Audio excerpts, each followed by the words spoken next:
चाहे share market हो, चाहे कोई भी फील्ड हो, काम कर रहे हो, पैसा चाहिए, तरक्की चाहिए, तो आपको उस फील्ड में डटे रहना पड़ेगा। ऐसा नहीं कि आपने शेयर बाजार में 20 स्टॉक को खरीद लिया, चाहे वो स्टॉक कितना भी अच्छा रहे। एक व्यक्ति अपने जीवन में कड़ी मेहनत करके पैसा कमाता है और बहुत ही ज्यादा उम्मीद के साथ शेयर बाजार में अपने पैसे को इन्वेस्टमेंट करता है, शेयर बाजार में अपना एक खूबसूरत सा पोर्टफोलियो बनाता है। लेकिन क्या होगा अगर ऐसा हो कि जिस व्यक्ति ने इतना ज्यादा मेहनत करके शेयर बाजार में अपना पोर्टफोलियो बनाया, अगर उस व्यक्ति का पोर्टफोलियो ही डूब जाए, तो सोचो उस व्यक्ति के साथ क्या होगा। 5 गलती आज की वीडियो में बताए गए, इन 5 गलती को अगर आप भी करते हो तो आपका भी पोर्टफोलियो डूबने से इस दुनिया का कोई भी व्यक्ति नहीं बचा सकता है। और अगर आप उन 5 गलती को नहीं करते हो, उन 5 मिस्टेक्स को अगर आप अवॉइड कर देते हो, तो हो सकता है आपका भी जो पोर्टफोलियो है शेयर बाजार में आने वाले समय में अच्छा खासा ग्रो हो जाए। ठीक है, तो ये वीडियो उन लोगों के लिए बहुत ही ज्यादा इंपॉर्टेंट है जो लोग शेयर बाजार में काफी ज्यादा उम्मीद के साथ, मेहनत के साथ अपना पैसा को इन्वेस्ट कर रहा है, अपना पोर्टफोलियो बना रहा है, और उनको अगर अपने पोर्टफोलियो को सेफ रखना है तो ये वीडियो उनके लिए काफी ज्यादा इंपॉर्टेंट वीडियो होने वाला है। तो वीडियो को एंड तक जरूर देखिएगा। लेकिन हमेशा की तरह डिस्क्लेमर दूंगा कि ये वीडियो एजुकेशनल पर्पस के लिए बनाया गया है, आपको सिखाने समझाने के लिए बनाया गया है। वैसे शेयर बाजार में इन्वेस्टिंग करना, ट्रेडिंग करना रिस्की होता है, आपका पैसा डूबने का डर होता है, इसलिए इन्वेस्टिंग ट्रेडिंग करे तो अपने रिस्क पर करे। इस वीडियो से बस आप नॉलेज ले सकते हो। चलिए वीडियो को शुरू करते हैं। सबसे पहला गलती ये है कि not updated in the market, यानी कि अगर आप शेयर बाजार में उतना ज्यादा अपडेट नहीं रहते हो, यानी कि मान के चलते हैं अपने शेयर बाजार में stock A, stock B, stock C, stock D, इस तरीके से मान के चलते हैं अपने शेयर बाजार में टोटल 20 स्टॉक खरीद के रखा है और 20 स्टॉक का आपका शेयर बाजार में पोर्टफोलियो है। अब 20 स्टॉक यानी कि 20 कंपनी के शेयर को आपने खरीद तो रखा है, अपना पोर्टफोलियो सुंदर सा बना के तो रखा है, लेकिन देखा यह गया कि आप शेयर बाजार में उतना ज्यादा अपडेट नहीं रहते हो। शेयर बाजार में क्या चल रहा है, क्या नहीं चल रहा है, आपको इसके बारे में कुछ भी जानकारी नहीं है। आप अपने दोस्तों के साथ आराम से घूमने जाते हो, फिरने जाते हो, चिल कर रहे हो अपनी जिंदगी में, लेकिन आपका पोर्टफोलियो में क्या चल रहा है, क्या नहीं, शेयर बाजार में क्या चल रहा है, क्या नहीं, ये सब के बारे में आपके अंदर कुछ भी समझ नहीं है, ज्ञान नहीं है, अपडेट आप उतना नहीं हो शेयर मार्केट में, तो आपका पोर्टफोलियो डूबने से इस दुनिया का कोई भी माई का लाल नहीं बचा सकता है। अब आप बोलोगे कि सर क्यों डरा रहे हो, तो भैया मैं डरा नहीं रहा, प्रैक्टिकल चीज आपको बता रहा हूं। आज से कुछ साल पहले पृथ्वी शॉ नाम का एक क्रिकेटर था, आपको पता होगा। वो एक ऐसा प्लेयर था, जब वो नया नया आया था ना, तो उस प्लेयर को ना सचिन तेंदुलकर के साथ कंपेयर किया जाता था। उस प्लेयर के अंदर इतना ज्यादा क्वालिटी था, अपने कम उम्र में इतना अच्छा वो क्रिकेट खेलता था, चाहे टेस्ट मैच हो, चाहे T20 हो, या फिर चाहे वनडे हो, हर एक फॉर्मेट में उस प्लेयर का काफी दबदबा था, जिसके वजह से इतना कम उम्र में वो प्लेयर इतना अच्छा खेलता था, तो पूरा दुनिया ये बोलने लगा कि ये एक ऐसा बच्चा है, ये एक ऐसा खिलाड़ी निकलेगा जो खिलाड़ी भविष्य में सचिन का भी रिकॉर्ड को तोड़ सकता है। लेकिन आज के डेट में पृथ्वी शॉ का कहानी कैसा है आप सभी को भली भांति पता होगा।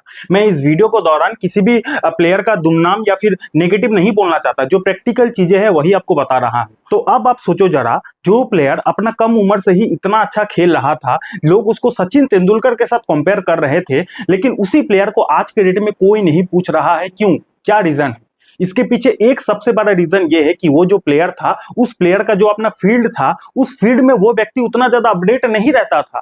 यानी कि पृथ्वी शॉ का मेन काम क्या था, पृथ्वी शॉ एक क्रिकेटर था, तो उसका मेन हॉबी, मेन काम होना चाहिए क्रिकेट खेलना। लेकिन वो व्यक्ति जब खेल रहा था, उसके बाद वो अपना क्रिकेट के फील्ड में अपडेट रहना धीरे धीरे कम कर दिया। उसको लगने लगा कि मैं इतना कम उम्र में इतना अच्छा खेल रहा हूं, भविष्य में मेरा तरक्की होगा। लेकिन उसको ये नहीं पता था कि किसी भी काम में आप चाहे कितना भी एक्सपर्ट हो, अगर उस काम में आप समय देना कम कर दोगे, अपडेट रहना कम कर दोगे, तो इस दुनिया में भीड़ बहुत है, लोग आपसे आगे निकल जाएगा। तो वही पृथ्वी शॉ के साथ हुआ। इस छोटा एग्जाम्पल से आपने क्या समझा, इतना ही समझा कि भाई चाहे शेयर मार्केट हो, चाहे कोई भी फील्ड हो, काम कर रहे हो, पैसा चाहिए, तरक्की चाहिए, तो आपको उस फील्ड में डटे रहना पड़ेगा। ऐसा नहीं कि आपने शेयर बाजार में 20 स्टॉक को खरीद लिया, चाहे वो स्टॉक कितना भी अच्छा रहे, कितना भी अच्छा गुड क्वालिटी का रहे, लेकिन उस 20 स्टॉक को आप कभी भी वेरीफाई नहीं करते हो, कभी भी क्वार्टरली रिजल्ट नहीं देखते हो, आप बिंदास अपने दोस्तों के साथ चिल करते हो, पार्टीज करते हो, अपने डीमेट अकाउंट को खोल कर भी नहीं देखते हो, बिजनेस नहीं देखते हो, फंडामेंटल नहीं देखते हो, तो एक ना एक दिन आपका पोर्टफोलियो डूब सकता है। ठीक है, म्यूचुअल फंड को तो आप समझते हो। म्यूचुअल फंड का मतलब क्या होता है, अगर आप कोई भी XYZ म्यूचुअल फंड में पैसा इन्वेस्ट करते हो, तो वहां पे वो जो म्यूचुअल फंड है आपसे एक्सपेंस रेशियो लेता है कि नहीं। एक्सपेंस रेशियो लेता है कि नहीं? तो वो एक्सपेंस रेशियो का मतलब क्या होता है? उस एक्सपेंस रेशियो का मतलब इतना ही होता है कि आपने जो उस म्यूचुअल फंड में पैसा इन्वेस्ट किया, अब उस पैसे को वो जो फंड मैनेजर है, वो जो म्यूचुअल फंड है, आपका पैसा ग्रो करके देगा कि नहीं? अब वो जो म्यूचुअल फंड है आपका पैसा ग्रो करके देगा, उसके लिए चार्जेस लेगा कि नहीं? उसी चार्जेस को बोला जाता है एक्सपेंस रेशियो। अब जबकि आप म्यूचुअल फंड में पैसा इन्वेस्ट करते हो तो आपसे एक्सपेंस रेशियो लिया जाता है, इसीलिए लिया जाता है ताकि म्यूचुअल फंड आपका पैसा ग्रो करके देगा। लेकिन उसी जगह अगर आप डायरेक्ट कंपनी के शेयर को खरीदते हो, डायरेक्ट अपना पोर्टफोलियो को मैनेज कर रहे हो, तो यहां पर आपसे कोई भी एक्सपेंस रेशियो नहीं लेता है। क्यों नहीं लेता है? क्योंकि यहाँ पे जो आप स्टॉक को अपना मैनेज करोगे, यहाँ पे जो आप अपने पैसे को ग्रो करोगे, वो आपका खुद का रहेगा। आप अगर ए नाम के कंपनी के शेयर को खरीदोगे, बी नाम के कंपनी के शेयर को खरीदोगे, तो वो ग्रो होगा कि नहीं, ये आपका दायित्व है। अब अगर आपका ही दायित्व है तो उसको आपको समय देना पड़ेगा। आप अगर अपना शेयर बाजार में पोर्टफोलियो बना रहे हो तो आप अपना पोर्टफोलियो का फंड मैनेजर हो। म्यूचुअल फंड में इन्वेस्ट करते हो तो आपका म्यूचुअल फंड का फंड मैनेजर आपके पैसों को इन्वेस्टमेंट करेगा। लेकिन म्यूचुअल फंड के बदले अगर आप डायरेक्ट स्टॉक को खरीदते हो तो आप अपने पोर्टफोलियो का फंड मैनेजर हो। आपको ये काम करना पड़ेगा, आपको हर हफ्ता या फिर हर 10 दिन के बाद, हर महीने अपना पोर्टफोलियो को वेरीफाई करना पड़ेगा।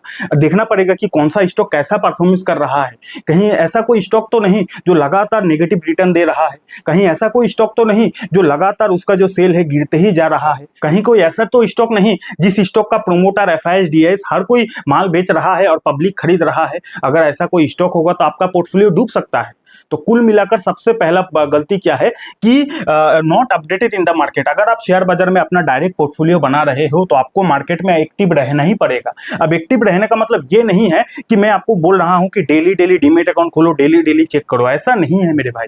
एक समय होता है, एक सब कुछ का सिस्टम होता है। हर हफ्ता 10 दिन के बाद एक नियम बना लो, एक रूटीन बना लो कि मेरे को हर 10 दिन में या फिर हर हफ्ता चेकिंग करना है, हर महीने चेकिंग करना है। वो सब कुछ तो आपके ऊपर डिपेंड करता है कि आपका कंफर्टेबल टाइम कब है। आप जॉब करते होंगे, बिजनेस करते होंगे, तो आप कब रिलैक्स होते हो, वो सब टाइम में आपको अपना जो पोर्टफोलियो है वो वेरीफाई करना चाहिए। नहीं तो आपके साथ भी वही होगा जो पृथ्वी शॉ के साथ हुआ था। जिस लड़के को सचिन तेंदुलकर के साथ कंपेयर किया जाता था, उस लड़के को आज के डेट में कोई भी नहीं जानता है। ठीक है, तो इस गलती को आपको भूल कर भी नहीं करना है। अगला मिस्टेक पर चलते हैं, कंट्रोवर्सी स्टॉक। कंट्रोवर्सी स्टॉक का मतलब ये होता है कि मान के चलते हैं कोई XYZ नाम का कंपनी है और इस कंपनी के पीछे मान के चलते हैं गवर्नमेंट का नजर है, यानी कि गवर्नमेंट इसको बार बार वार्निंग देती है। किसी भी कारण से गवर्नमेंट वार्निंग दे सकती है। हो सकता है कि वो कंपनी कुछ ऐसा स्ट्रैटेजी से बिजनेस कर रही है जो स्ट्रैटेजी गवर्नमेंट को पसंद नहीं है, या फिर जो स्ट्रैटेजी आम जनता के लिए हानिकारक है। इसके वजह से गवर्नमेंट बार बार इस कंपनी को वार्निंग देती है। या फिर कंट्रोवर्सी स्टॉक का मतलब यह है कि उस कंपनी के पीछे मान के चलते हैं इनकम टैक्स डिपार्टमेंट का नजर है, यानी कि इनकम टैक्स डिपार्टमेंट बार बार इस कंपनी के ऊपर छापा मारती है। या फिर ऐसा कंपनी जिस कंपनी के ऊपर ईडी का इन्वेस्टिगेशन चल रहा है, या फिर ऐसा कंपनी जिस कंपनी के ऊपर किसी पॉलिटिकल पार्टी का नजर है।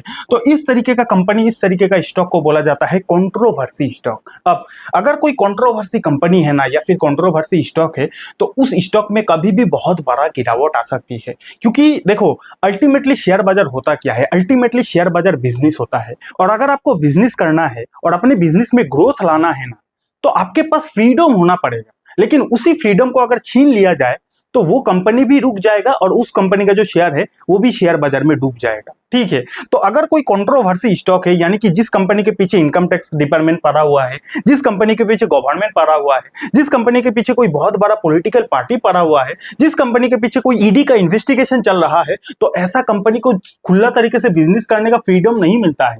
और अगर बिजनेस करने का खुला तरीके से फ्रीडम ही नहीं मिलेगा तो कंपनी का बिजनेस कैसे ग्रो होगा? और बिजनेस ही नहीं ग्रो होगा तो शेयर बाजार में उसका शेयर कैसे ग्रो होगा? तो इस तरीके का अगर आपके पोर्टफोलियो में कंपनी है, और कंपनी है अगर वेटेज भी आपने ज्यादा दे के रखा है, तो सावधान हो जाइए, क्योंकि इस तरीके का कंपनी में कभी भी बहुत ही बड़ा गिरावट आ सकती है। और ये जो बात है यूट्यूब पे या फिर सोशल मीडिया पे बहुत ही कम लोग इस तरीके का टॉपिक कवर करता है। तो इसी बात पे वीडियो को लाइक कीजिए और एक प्यारा सा कमेंट भी कर दीजिए। ठीक है, तो कंट्रोवर्सी स्टॉक से आपको हमेशा दूर रहना है। और कंट्रोवर्सी स्टॉक में ऐसा भी कंपनी आती है जिस कंपनी के ऊपर कोई बहुत बड़ा केस चल रहा है, यानी कि अगर वो कंपनी केस हार जाती है तो वो कंपनी का बिजनेस खत्म हो सकता है। उस तरीके का कंपनी को भी बोला जाता है कंट्रोवर्सी स्टॉक। तो इस तरीके का कंपनी से आपको दूर हो जाना है। ठीक है, अगला मिस्टेक आपको क्या नहीं करना है? अगला mistake money rotation gain to loss, यानी कि मान के चलते हैं आपके पोर्टफोलियो में 20 स्टॉक है। अब 20 स्टॉक में से डेफिनेटली ऐसा तो नहीं होगा कि 20 का 20 स्टॉक आपको अच्छा खासा रिटर्न देगा। हो सकता है देखा गया कि 20 स्टॉक में से 15 जो स्टॉक है आपको काफी अच्छा खासा रिटर्न दे रहा है, लेकिन उसमें 5 ऐसा स्टॉक है जो आपको नेगेटिव रिटर्न दे रहा है काफी समय से। अब ध्यान से समझिएगा, आपके पोर्टफोलियो में 20 स्टॉक है जिसमें से 15 स्टॉक आपको पॉजिटिव रिटर्न दे रहा है, 5 ऐसा स्टॉक है जो आपको नेगेटिव रिटर्न दे रहा है। अब मैक्सिमम लोग ये गलती करता है, गलती ये है कि जो 5 स्टॉक उस व्यक्ति को नेगेटिव रिटर्न दे रहा है ना, उस 5 स्टॉक को वो बंदा बेचकर उसी पैसों को पॉजिटिव स्टॉक में डाल देता है। यानी कि मान के चलते हैं जो 5 स्टॉक है उनको नेगेटिव रिटर्न दे रहा है, तो वो पांचों कंपनी को वो व्यक्ति सेल करके वो जो पैसा बचा उस पैसों को उन 15 स्टॉक में डाल देता है। इसी को बोला जाता है money rotation gain to loss. इस गलती को आपको भूल कर भी नहीं करना है। मान के चलते हैं एक माँ है जिसका 2 बेटा है, एक बेटा जॉब कर रहा है, दूसरा बेटा भी जॉब ढूंढ रहा है, लेकिन उस बेचारे को जॉब मिल नहीं रहा है। तो इसका मतलब ये थोड़ी है कि वो जो माँ है दूसरे बेटे को घर से निकाल देगा, ऐसा तो नहीं होगा, क्योंकि दूसरा बेटा कोशिश तो कर रहा है ना। तो उसी तरह मान के चलते हैं आपके पोर्टफोलियो में 15 स्टॉक है जो आपको अच्छा रिटर्न दे रहा है, बाकी का 5 अगर स्टॉक आपको नेगेटिव रिटर्न दे रहा है, तो बेचने से पहले आपको देखना है कि क्या रीजन है, किस रीजन की वजह से ये जो 5 स्टॉक है मेरे को अच्छा रिटर्न नहीं दे रहा है, क्या रीजन है। कहीं उन 5 स्टॉक का वैल्यूएशन ज्यादा तो नहीं, कहीं उन 5 स्टॉक का सेल जो है या फिर प्रॉफिट जो है वो कम तो नहीं हो रहा है। रीजन वेरीफाई करना है। बिना रीजन जाने अगर आप लालच करके सिर्फ रिटर्न को देखकर बेच के पॉजिटिव स्टॉक में डाल दोगे तो फिर भी आपका बहुत बड़ा नुकसान हो सकता है, क्योंकि जो 15 स्टॉक आपको आज अच्छा रिटर्न दे रहा है इसका गारंटी नहीं कि आने वाले समय में भी वो 15 स्टॉक देगा। हो सकता है आने वाले समय में वो 15 स्टॉक डूब जाए लेकिन ये 5 स्टॉक मल्टीबैगर बन जाए, ऐसा भी हो सकता है। इसीलिए शेयर बाजार में या फिर अपना पोर्टफोलियो में कोई भी शेयर निकालने से पहले, बेचने से पहले, उससे पैसा निकालने से पहले रीजन देखना है कि मैं अगर बेच रहा हूं किस रीजन से बेच रहा हूं। अगर ये रीजन है कि नेगेटिव रिटर्न दे रहा है इसलिए बेच रहा हूं, तब तो आपको शेयर बाजार में हर एक कंपनी नेगेटिव रिटर्न दे सकता है, क्योंकि शेयर बाजार में ऐसा कोई भी कंपनी नहीं जो हमेशा ऊपर जाता है। हमेशा ऊपर जाने वाला एक भी कंपनी शेयर बाजार में नहीं है। अच्छा से अच्छा कंपनी भी कभी ना कभी गिरता है, तो इस बात को ध्यान रखिएगा। और कोई भी कंपनी के शेयर को बेचने से पहले रीजन वेरीफाई कीजिएगा। अगर बिजनेस रिलेटेड रीजन है, यानी कि अगर कंपनी का बिजनेस ही खराब हो रहा है, उस कंडीशन में बेचते हो तो बहुत बढ़िया बात है। लेकिन बिजनेस सही है और इस रीजन से बेच रहे हो कि आपको नेगेटिव रिटर्न दे रहा है, तो ऐसे में आप बहुत बड़ा मिस्टेक करने जा रहे हैं। ठीक है, तो ये तीसरा गलती आपको नहीं करना है। अगला मिस्टेक क्या है, नो डाइवर्सिफिकेशन। नो डाइवर्सिफिकेशन का मतलब ये है कि मान के चलते हैं यहाँ पे क्या है, ये एग है। अब यहाँ पे मान के चलते हैं 30 एग है, यानी कि 30 एग है। अब एक कटोरी में 30 एग है, अगर ये कटोरी गलती से गिर जाता है तो 30 का 30 एग क्या हो जाएगा, टूट जाएगा, खत्म हो जाएगा।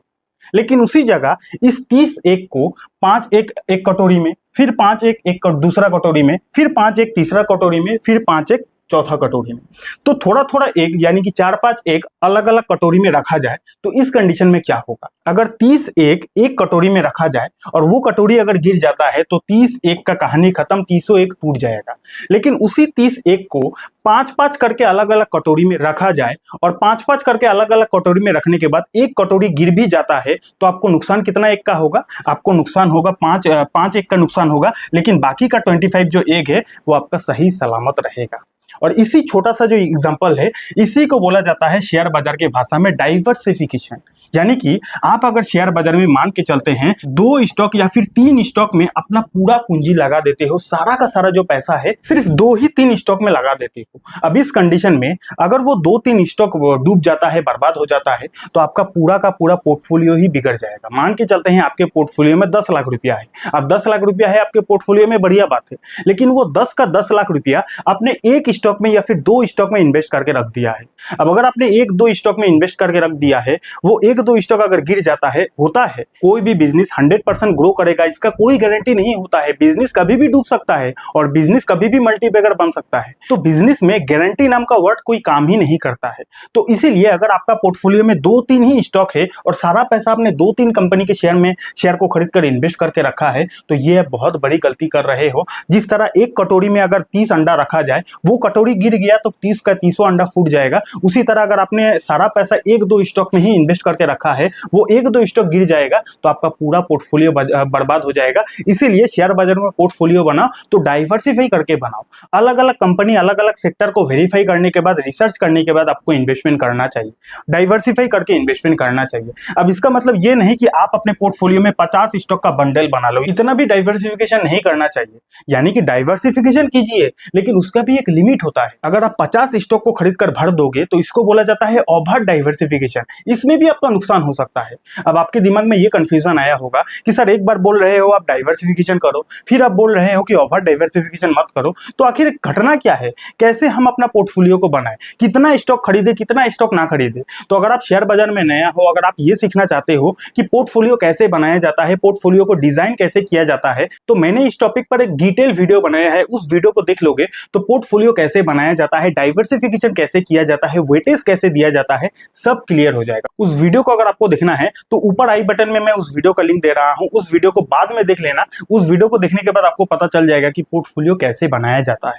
ठीक है, तो अगला मिस्टेक क्या है कि अगर आप डाइवर्सिफिकेशन नहीं करते हो तो ऐसे में आपका पोर्टफोलियो बर्बाद हो सकता है। आखिरी मिस्टेक क्या है कि फोकस ऑन स्टॉक प्राइस, यानी कि ये चीज ज्यादातर बिगिनर्स करता है। मान के चलते हैं कोई एक स्टॉक है जिस स्टॉक का जो शेयर भाव है वो 10 रुपया है, और दूसरी तरफ एक स्टॉक है जिस स्टॉक का शेयर का जो भाव है वो 1000 रुपया है। अब अगर कोई बिगिनर है, कोई नया है, तो वो डेफिनेटली 99% ये चांसेस है कि वो 1000 रुपया वाला शेयर को ना खरीदकर 10 रुपया वाला शेयर को खरीदेगा। इसीलिए खरीदेगा क्योंकि उनका थॉट प्रोसेस ऐसा रहता है कि भैया मैं अगर 10 रुपया का शेयर को खरीदूंगा तो मेरा पैसा जल्दी से डबल हो जाएगा। 10 का जो शेयर है 20 का जल्दी हो जाएगा, लेकिन 1000 का शेयर 2000 का इतना जल्दी नहीं होगा। ये उनका थॉट प्रोसेस रहता है, जो कि ये जो थॉट प्रोसेस है पूरी तरीके से रॉन्ग है, पूरी तरीके से गलत है। यानी कि स्टॉक का प्राइस पर आपका फोकस होना ही नहीं चाहिए। स्टॉक का प्राइस तो बस एक नंबर होता है। कोई भी कंपनी अगर ग्रो करता है तो स्टॉक का प्राइस से नहीं ग्रो करता है। अगर कोई कंपनी का प्राइस छोटा है, 10 रुपया है, 20 रुपया है, तो इसका मतलब ये नहीं कि वो कंपनी ज्यादा ग्रो करेगा। और अगर कोई कंपनी का शेयर का प्राइस 1 लाख रुपया है तो इसका मतलब ये नहीं कि वो कंपनी कम ग्रो करेगा। इट्स ऑल अबाउट बिजनेस, सब कुछ बिजनेस पर निर्भर है। अगर किसी कंपनी का बिजनेस अच्छा चलेगा ना, तो चाहे उस कंपनी का भाव 1 लाख रहे, 10 लाख रहे, वो हमेशा ग्रो करता रहेगा जब तक उस कंपनी का बिजनेस चलता रहेगा। लेकिन उसी जगह अगर किसी कंपनी का शेयर का प्राइस 1 रुपया है, लेकिन बिजनेस के मामले में वो कंपनी एकदम पीछे है, तो 1 रुपये से वो कंपनी का जो शेयर का भाव है 1 पैसा तक भी आ सकता है। ठीक है, तो ये मिस्टेक आपको नहीं करना है। पोर्टफोलियो बनाते वक्त स्टॉक का प्राइस पर आपको डिपेंड नहीं होना है। आपको देखना है ओनली बिजनेस। बिजनेस चलेगा तो स्टॉक का प्राइस बाय डिफॉल्ट चलेगा, बिजनेस नहीं चलेगा तो चाहे आप कितना भी कोशिश कर लो, शेयर बाजार में डूबने से, आपका पोर्टफोलियो डूबने से कोई नहीं रोक सकता है। ठीक है, तो इस वीडियो में हमने टोटल 5 पॉइंट डिस्कस किया। सबसे पहले हमने डिस्कस किया कि not updated in the market, यानी कि अगर आप शेयर बाजार में पोर्टफोलियो तो बना लिए हो लेकिन मार्केट में अपडेट नहीं रहते हो तो आपका पोर्टफोलियो डूबने से कोई नहीं बचा सकता है। अगला मिस्टेक क्या है? कंट्रोवर्सी स्टॉक, यानी कि अगर कोई ऐसा कंपनी है जिस कंपनी के पीछे गवर्नमेंट पड़ा हुआ है, या फिर इनकम टैक्स डिपार्टमेंट पड़ा हुआ है, या फिर कोई पॉलिटिकल पार्टी पड़ा हुआ है, या फिर ईडी का इन्वेस्टिगेशन चल रहा है, तो ऐसा कंपनी में कभी भी बहुत जोरदार गिरावट आ सकती है। तो सावधान रहे, सतर्क रहे। Money rotation gain to loss, यानी कि अगर कोई आपके पोर्टफोलियो में ऐसा कंपनी है जो कंपनी आपको नुकसान तो कर रही है, तो ऐसे में आपने उस कंपनी के शेयर से पैसा निकालकर जो कंपनी आपको फायदा दे रही है उस कंपनी में अगर आपने डाल दिया, तो ये करने से पहले आपको कोई भी कंपनी के शेयर को बेचने से पहले रीजन पता करना है कि क्या वो कंपनी बेचने लायक है या फिर नहीं। अगर कंपनी बेचने लायक है तो आप बेच सकते हो, लेकिन बेचने लायक नहीं है, सिर्फ इस रीजन से बेच रहे हो कि कंपनी का शेयर नीचे जा रहा है, तो ये आप बहुत भारी मिस्टेक कर रहे हो। ठीक है, अगला मिस्टेक क्या हमने डिस्कस किया? फोकस ऑन स्टॉक प्राइस, यानी कि अगर आप स्टॉक का प्राइस के ऊपर फोकस करते हो, यानी कि 10 रुपया 20 रुपया वाला अगर स्टॉक को देखकर आप काफी ज्यादा अट्रैक्ट हो जाते हो, तो ऐसे में आप शेयर बाजार में बर्बाद हो सकते हो। उसके बाद हमने डिस्कस किया नो डाइवर्सिफिकेशन, यानी कि अगर आप एक या दो ही स्टॉक में अपना सारा पूंजी लगा देते हो, तो ऐसे केस में अगर वो एक दो कंपनी ही डूब जाता है तो ऐसे में आपका पूरा का पूरा पोर्टफोलियो बर्बाद हो सकता है। तो ये जो 5 मिस्टेक है अगर आप शेयर बाजार में करते हो तो पोर्टफोलियो आपका डूबने से कोई नहीं रोक सकता है। और अगर आप इन 5 मिस्टेक को अवॉइड करते हो तो हो सकता है आने वाले समय में आपको अपने पोर्टफोलियो में अच्छा खासा गेन देखने को मिले। लेकिन अगेन डिस्क्लेमर, शेयर बाजार में इन्वेस्टिंग करना रिस्की होता है, पैसा डूबने का डर होता है। तो इन्वेस्टिंग ट्रेडिंग करे तो अपने रिस्क पर करे। अगर आपको फंडामेंटल एनालिसिस के बारे में बिल्कुल बेसिक लेवल से सीखना है कि कैसे किसी भी कंपनी का फंडामेंटल बिजनेस को देखा जाता है, तो उसके लिए आप यहाँ पे क्लिक करके इस वीडियो को देख सकते हो। और अगर आपके पास डीमैट अकाउंट नहीं है, डीमैट अकाउंट का लिंक आपको डिस्क्रिप्शन पर मिल जाएगा। बहुत बहुत धन्यवाद।